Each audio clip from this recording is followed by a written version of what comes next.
Our next session pays homage to all the men and women of the armed forces who have fought valiantly for the country.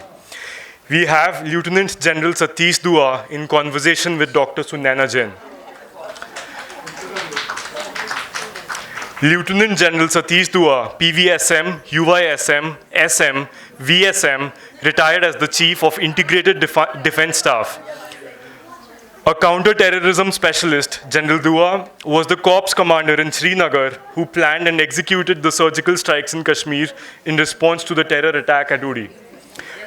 Dr. Sunaina Jain is working as an assistant professor English at Meherchand Mahajan DAV College for Women, Chandigarh. Her poetry collection titled The Patchwork Quilt 2024 has been published by Writers' Workshop, Kolkata. Her work has been featured in national and international anthologies, journals, magazines, and newspapers. Earlier in the day, we were very fortunate to launch Lieutenant General Satish Dua's book with all of you. Over to you, ma'am. दिल से निकलेगी न मरकर भी वतन की उल्फत, दिल से निकलेगी न मरकर भी वतन की उल्फत, मेरी मिट्टी से भी खुशबुए वफा आएगी. सो लालचंद फलक जी के ये अल्फाज हमारी भारतीय सेना के जोश, जज्बे, जुनून और जाबाजी को क्या खूबसूरती से बयां करती हैं. Duty, honor, pride, sacrifice, these are some hallowed words, and how reverentially they encapsulate the ethos of our Indian army. How they are the epitome of sacrifice, how they embody the qualities of strength, resilience, and fortitude to the last bone in their bodies. So, ladies and gentlemen, I am feeling very proud and privileged to be in conversation with Lieutenant General Satish Dua, sir. PVSM, UYSM, SM, VSM, sir, retired as the Chief of Integrated Staff, as has already been introduced. Sir was a counter-terrorist specialist, or had many, operations and counter-terrorism operations. He was Corps Commander in Kashmir. And sir also constructed a National War Memorial, which we would talk about in the course of the conversation. Sir, coming to welcome, first of all. Thank you. Thank you very much. And before we start, I want to show the audience the 3 books that sir has authored. First is The Untold Stories from the Indian Army. The second book is A General Reminiscence, A Life Under Fire in Kashmir. And the third is Bravest of the Brave, that has just been launched. So huge round of applause. Thank you. So sir, starting with Kashmir, will definitely come to the latest book. May I just respond to that? Yes, please? sir. Thank you very much for those warm and glowing words. And I wish to thank the organizers for inviting me to this very well curated, a very small, intimate gathering, but a very well curated literature festival. And I'm very happy to be here. The kind of sessions that I've heard, everyone was very moving and touching in its own way. So thank you again. Let's give a big round of applause to the organizers. So yes, sir, thanks to the Chandigarh Literary Society for curating such eclectic sessions. So these have been very syncretic and eclectic so far, and this one I am sure is also going to be very special. Sir, first of all, I want to know that Kashmir has been the focal point of so many wars, skirmishes, wars in 1947, 65, and 99. So, and you had a career in the army, or tryst with the army, that spanned more than, or almost 4 decades, if I'm not mistaken, 1980 to 2018. So, sir, you have seen Kashmir like up close and personal. I mean, right from the radicalization to somewhat, peaceful times, I guess, from 1983 to 1986, if I may say so, and then insurgency times, militancy in the 1990s, the civilians and how their thought process worked, the army operations, so everything about Kashmir, very up close and personal. And of course, the abrogation of the Article 370. So what I want to know in hindsight, sir, how have been your experiences of your career, of your time in Kashmir, and what do you have to say about the conflicts that still remain unresolved? If I were to try and truthfully tackle that question, it would take me 3 days. So I'll attempt at a very small gist of it. I have served for 4 decades, 39 years. Bulk of my service has been in Jammu and Kashmir, but also the fact that I am from the Jammu and Kashmir Light Infantry Regiment. So all my soldiers belong to Jammu and Kashmir. In fact, surprisingly, and I'll use that word again, surprisingly, I actually talk about Kashmiri patriotism. I have Kashmiri Muslims in my regiment, and they are also very brave, the soldiers. So the second book, A General Reminiscences, and we'll talk about that, as you told me, we'll talk about that later. So it brings out different facets of Kashmir. As far as the Kashmir imbroglio is concerned, well, we all know much about it. I can't be preaching about that over here. But it is very good to see. I have lived through the tough times. When I started my journey in 1979, thereafter it was good times initially. When the situation soured a decade later, we have seen a lot of blood and gore. I have been on the field, I have been in combat, I have done good, bad things, I mean, in line of duty. And then, like you rightly said, now it's very nice to see that some peace and quiet is returning to Kashmir. It will still take a long time. It cannot go away in a jiffy. Alienation will not go away. It takes 2 or 3 generations to get that shift, but at least it has begun. Very well put, sir. So, sir, the first book, it describes the gripping stories of the death-defying operations or the surgical strike that I'm coming to, very importantly. So, many of people sitting here in the hall have heard about the surgical strikes in 2016. So you have mentioned that in the book. So, sir, if you could break it down for us, how you planned and executed surgical strikes as the Corps Commander in 2016 in response to the terrorist attack at the Uri base. So, and my next question, sir, after you answer this one, and were there any moments of doubt or second thoughts about when you were conceptualizing or operationalizing the entire thing? I'm going to surprise you with the beginning of my answer. Everyone talks about surgical strike. When I go and give talks, how's the Josh and Badla and all that. And I always say this. Uri was the biggest failure of my life. On 18th of September, 2016, we lost 18 soldiers when suicide terrorists came into Uri. I lost 18 soldiers on my watch, these young lives. So that day the defense minister came. He came that very day, despite my protestations to the defense secretary. I didn't want VIPs on my hands. And that's all I've written in that first book, India's Bravehearts, The Untold Stories. So he came that day. Normally, I'm stressing on this because normally the politicians, the leaders would come 7 days later, 10 days later. Tab tak gussa thanda ho jata hai. There was a lot of anger in the nation, and I thought to myself, first I didn't want him to come, but I thought to myself, what good can come out of it? I returned from Uri in a helicopter. The army chief had also arrived. And when he asked me after I briefed him, well, I'll clarify, people from the forces know that while army chief was there, the army commander was there, but Kashmir was my domain. So I was briefing him and I was talking to him while they were sitting. And he said, "To ab kya karna hai?" So I said, "Sir, if by that you mean response, what should our response be? Then I'd like to brief you separately in my office." To cut the long story short, when first the army chief spoke about the national level, that's his job, this is beyond my pay grade. But when he turned towards me, operations mein kya karna hai?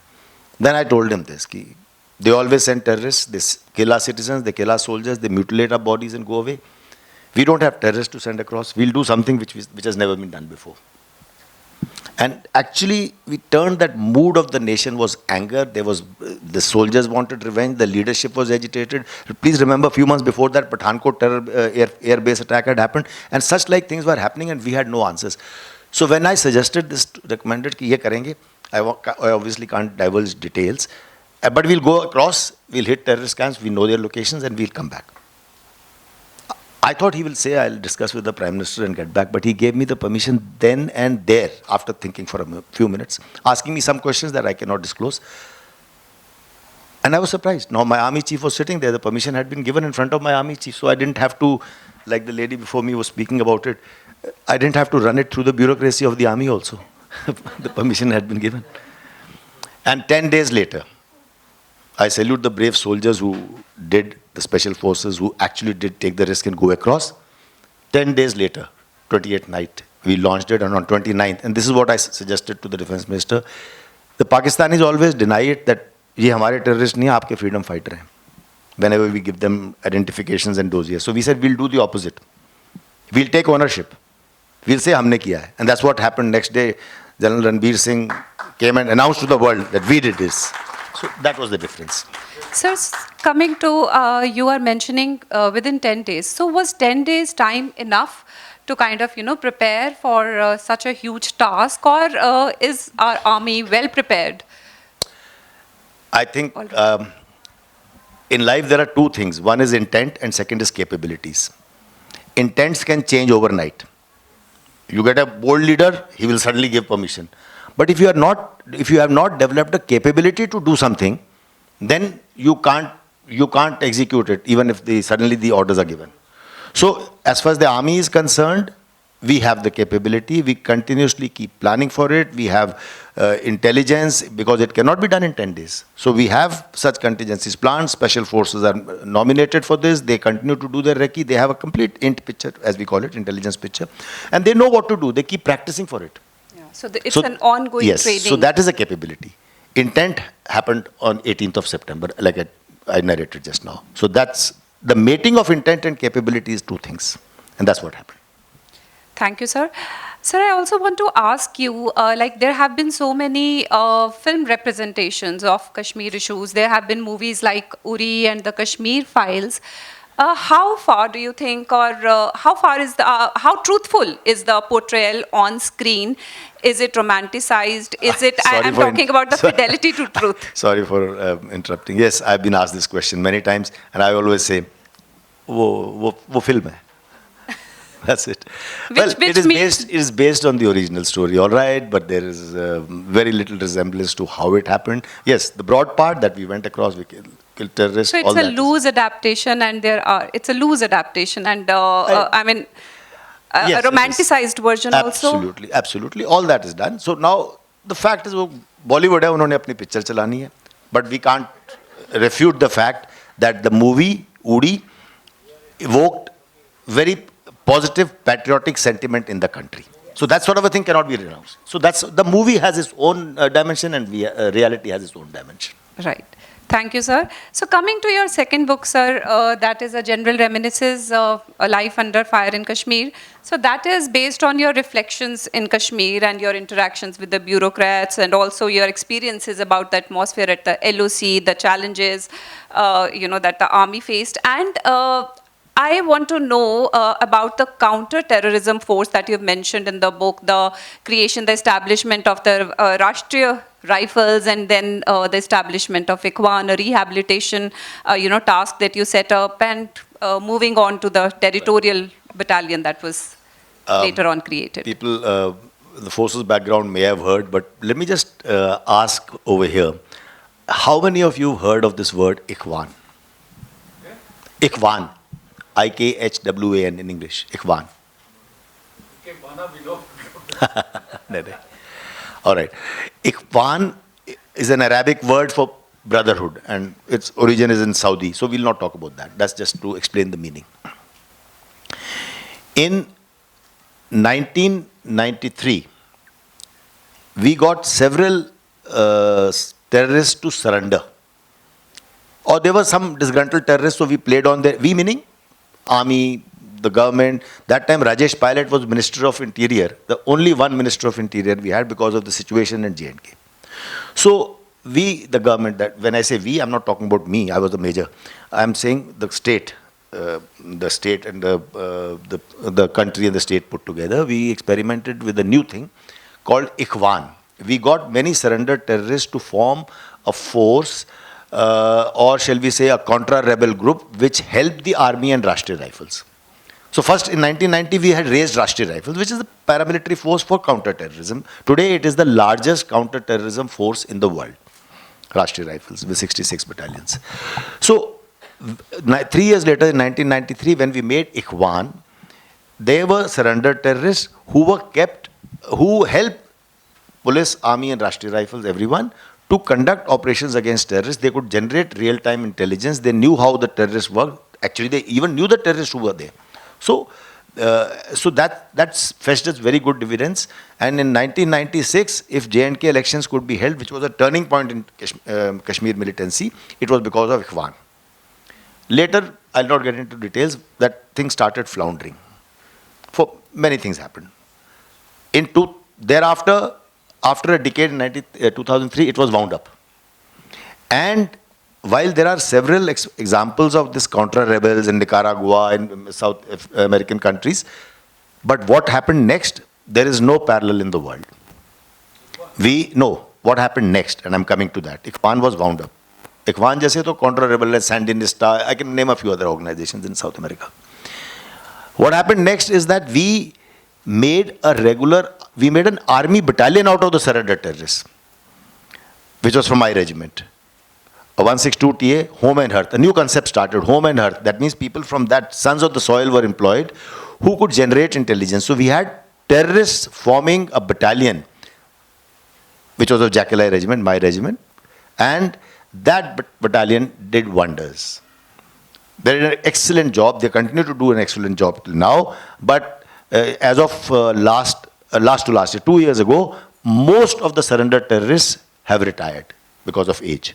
Was your brainchild? No, sir. That's what I'm saying. When it started, I was not senior enough. It was not my brainchild. That's why I clarified in between. When all these things were starting, I was just a major in 1993. So I have taken my protagonist to tell the story which I told you just now, and how the Kashmir militancy started, what was the state response to it, or an army response to it, all that we did. I took my protagonist is Nazir Wani, a Kashmiri from Kulgam, and he was a terrorist. He surrendered, he became Ikhwan.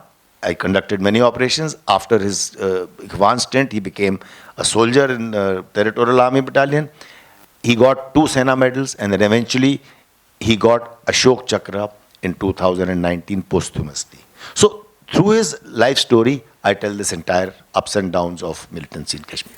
Sir, thank you so much for sharing these details. And I here want to say something, like we have, amongst the audience, we've heard so much about Burhan Wani and, the glorified and what happened, at his funeral. But none of us, knew about Nazir Ahmad Wani, who, was rehabilitated. Precisely why I wrote this book. Yeah, so we need to bring such stories. And yes, this is what I was coming to.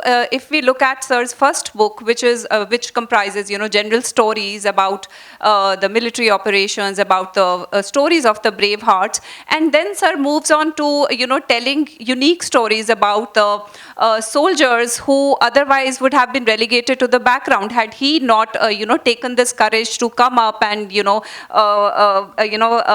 picked up his pen to apprise us of these brave hearts of the nation, whether it is Nazir Ahmad Wani, and in the next book also, he is bringing those stories to the fore, which is commendable, and how it is contributing to the military, literature, army literature. Thank you.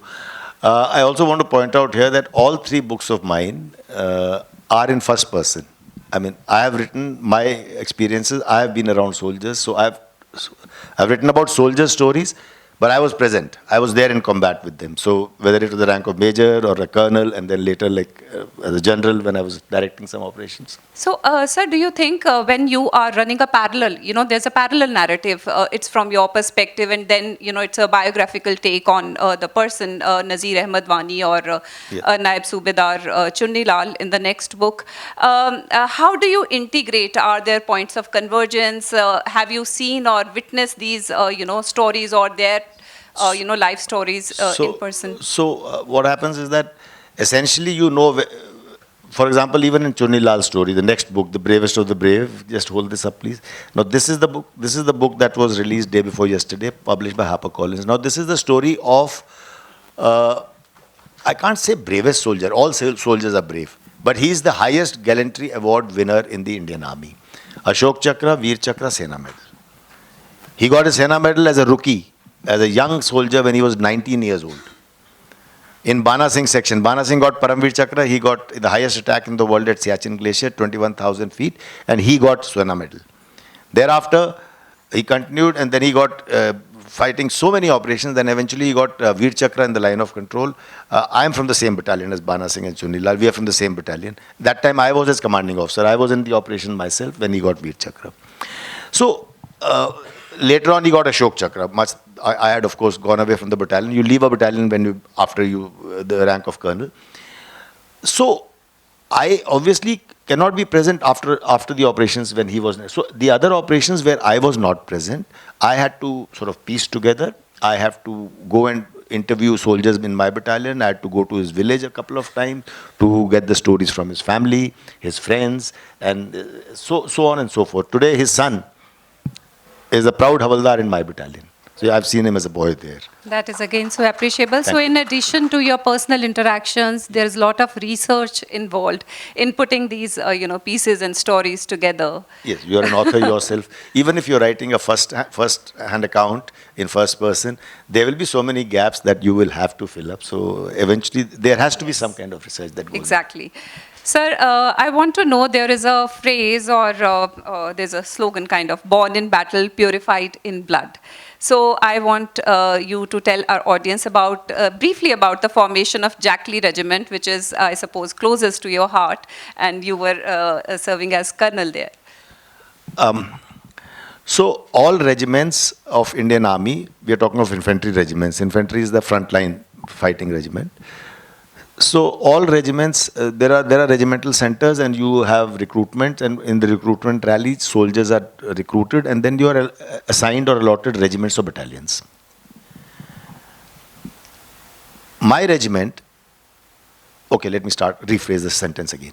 In 1947-48, when the Kabailiye, the invaders came from Pakistan, mixed with Pakistan Army soldiers into J&K, it was on 26th of October.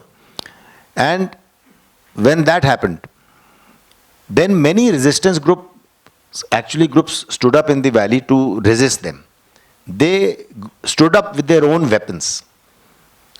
Whether it was in Baramulla, whether it was in Ladakh, whether it was in Punch, in many places these volunteer groups stood up, and so they started offering resistance, started cooperating with the army. And later, in 1948, they were reorganized as a paramilitary force called J&K Militia, a paramilitary force. It was only in 1972, after having participated in 65 and 1971 wars, that this was made into a regular regiment called Jammu and Kashmir Light Infantry, which you said Jackalai, and that is my regiment. So why I always use this phrase, born in battle, purified in blood, because they were born in battle. They were actually born in battle, not as a result of a recruitment rally. There was no age limits, no test, no rasa, nothing. So that is why this phrase, and purified in blood, because a lot of them sacrificed their lives in the first operation itself. So this is the unique thing, one of its kind of a thing. Sir, moving on to the book Bravest of the Brave, as we see, the title is, superlative. You have used Bravest of the Brave, and it's the story of Naib Subedar Chunni Lal, his heroic deeds, and you've traced the trajectory of his life from a young soldier to becoming a Naib Subedar and then sacrificing his life for the country. So very briefly, if you can talk about his life. Incidentally, this phrase, bravest of the brave, is not my creation.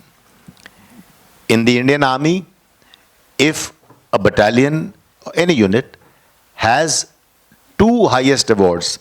The highest awards are Paramveer Chakra, and peacetime equivalent is Ashok Chakra. So either you have one Paramveer Chakra, one Ashok Chakra, or two of any of this, then they are awarded a rare title called Bravest of the Brave. That unit is given a title. So my battalion is Bravest of the Brave. We have Bana Singh Paramveer Chakra. Thank you. He's a living legend. He lives in Jammu. And Naib Subedar Chunni Lal, who got Ashok Chakra posthumously.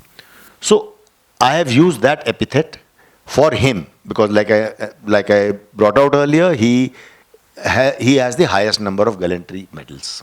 So that is the reason why I spoke about him as bravest of the brave. And in nutshell, I've already told you how he started as a rookie soldier. He started with the Siachen Glacier attack.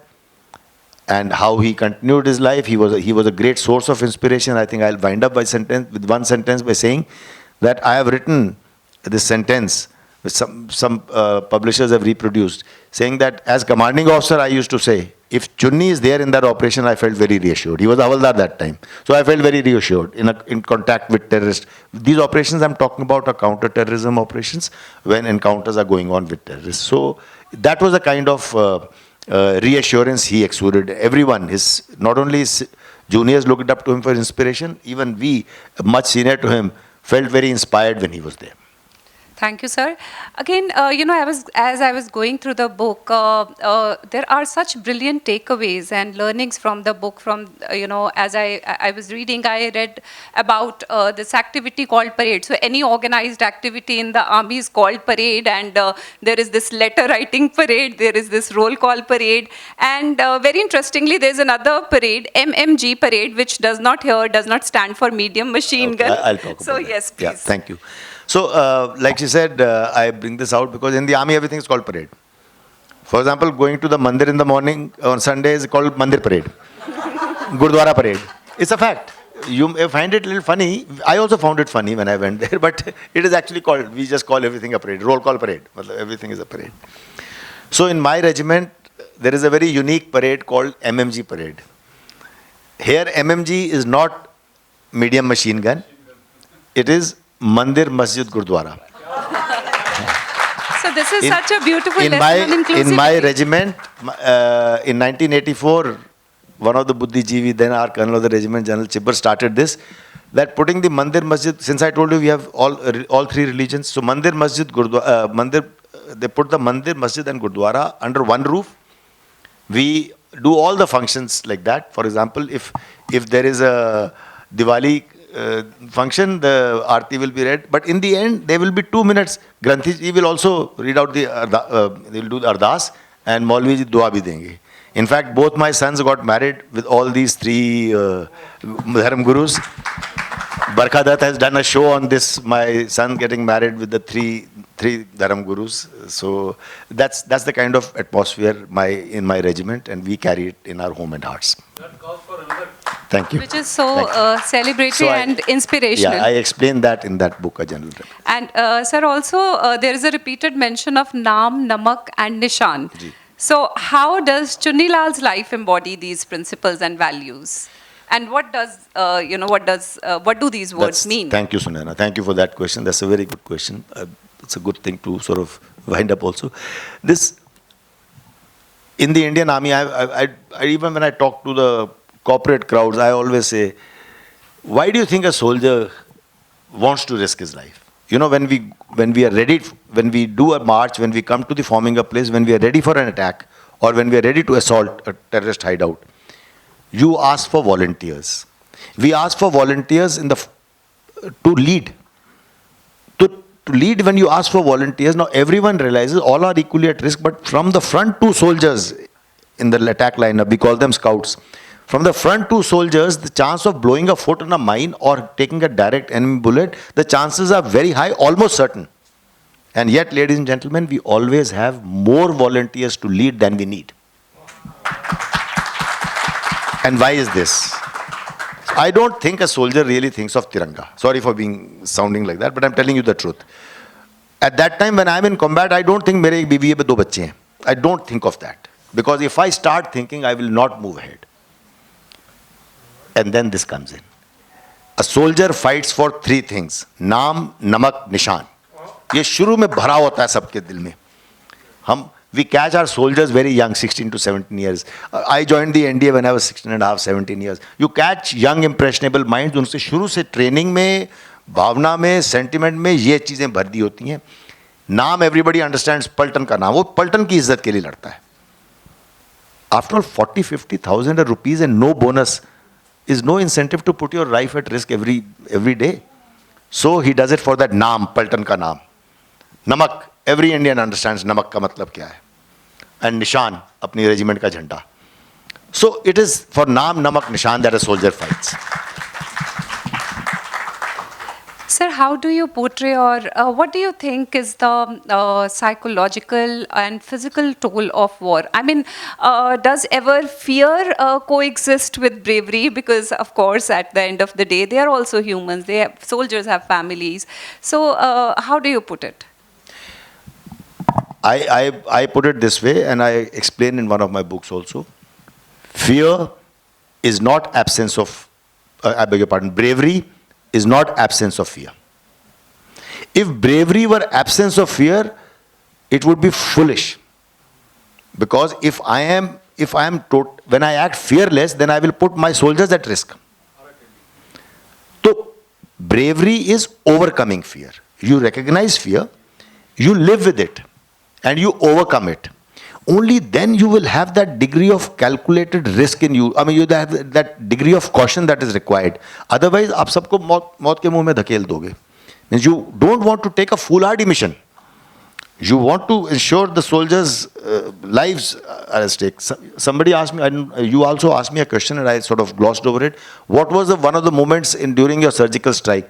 Believe me, sitting in that operational room when we had finished most of the raids, when we are getting the pictures from the UAV, the drones and everything, more than success of the mission, I was praying for safe return of my soldiers. So that is more important. And I think your question about bravery and fear, I think that is the way to look at it, that you have to overcome your fear. So well put, sir.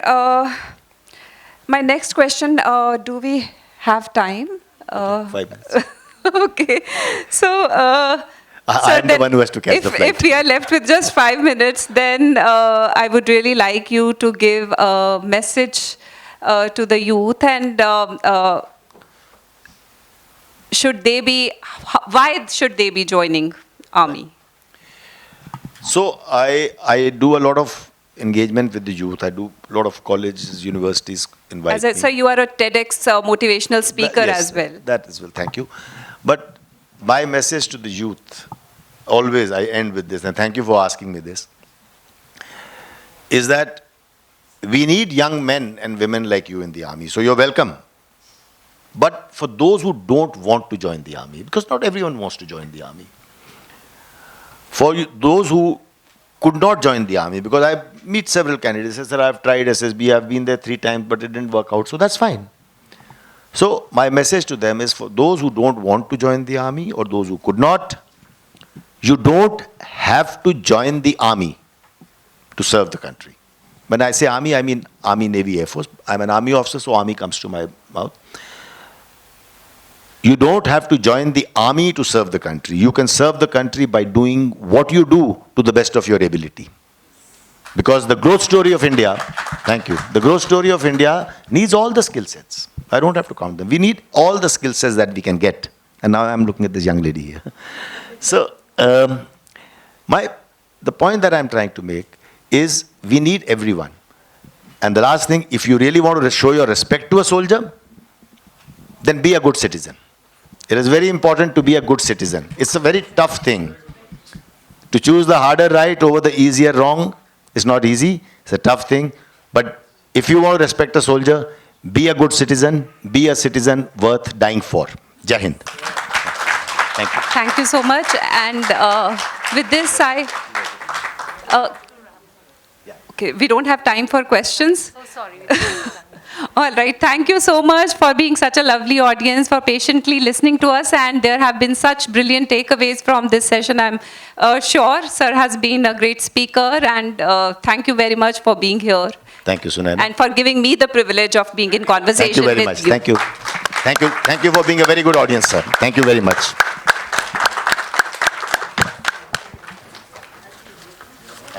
Thank you so much, sir.